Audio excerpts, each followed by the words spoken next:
আছে এইখিনিৰ পৰা ওলাই অহাটো বহুত বেছি কঠিন হৈ গৈছে। ইয়াত পানী কেতিয়ালৈকে শুকাব একো গমেই পোৱা নাই। বহুত বেছি বেয়া লাগিছে মানুহখিনি লগ কৰি। মই খবৰ ল'ব হৈছিলোঁ যাতে মোটামুটি সময়ত আমি গৈছোঁ, তেওঁলোকে ভাল লাগিছে, অকণমান হ'লেও মুখত হাঁহি ওলাইছে।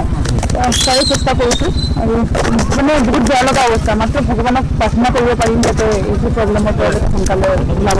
তাকে আমি এতিয়া নেপালী খুঁটি লৈ যাম নেক্সট। মই কৈ আছে তাতে মই অনুভৱ কৰিব পাৰি আছোঁ যে কিটো অৱস্থা হৈ আছে, মানে কেনেকৈ ব্যাখ্যা কৰিম এই সময়খিনি একেবাৰে মানে বুজি পোৱা নাই আৰু। প্ৰথম কথাটো হ'ল যে আমাৰ মুখ্যমন্ত্ৰী ছাৰে যেনেধৰণে লাগি আছে আমি সকলো দেখিব পাৰিছোঁ। দিনে ৰাতিয়ে একেবাৰে তেওঁ ৰাতি নোহোৱাকৈ কৰি আছে।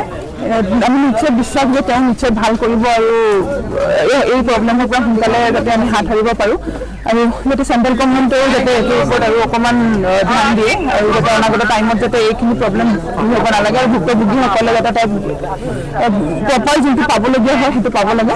ত' সিমানেই ক'ম। আৰু আমাৰ CM ছাৰে যেনেধৰণে কষ্ট কৰি আছে আমি প্ৰথম দেখিছোঁ এনেকুৱা মুখ্যমন্ত্ৰী যি মানে এনেধৰণে নিজে লাগি আছে। ত' তাক লৈ আমি ভাবোঁ আমি বহুতখিনি আমি ভাগ্যৱান বুলিও ভাবোঁ আৰু লগতে বহুতো মানুহে সহায়ো কৰিব আহিছে মানুহখিনিৰ ওচৰত, কাৰণ এইটো টাইমত আহি এষাৰ মাত দিয়াটো বহুত ডাঙৰ কথা বুলি মই ভাবোঁ। তাৰ কাৰণেও যাতে ভাল লাগিছে, কাৰণ বাহিৰৰ মানুহো আহিছে। এইটো এতিয়া যিহেতু আৰু গৈ আছোঁ নেপালী খুঁটিত, তাৰ অৱস্থাৰ কথা আপোনালোকে ব্যাখ্যা কৰিছোঁ, সেইটো মই ইমেজিনেশ্যনো কৰিব পৰা নাই কেনেকুৱা অৱস্থা হ'ব, কাৰণ ইয়াত আহিছোঁ, ইয়াতে যদি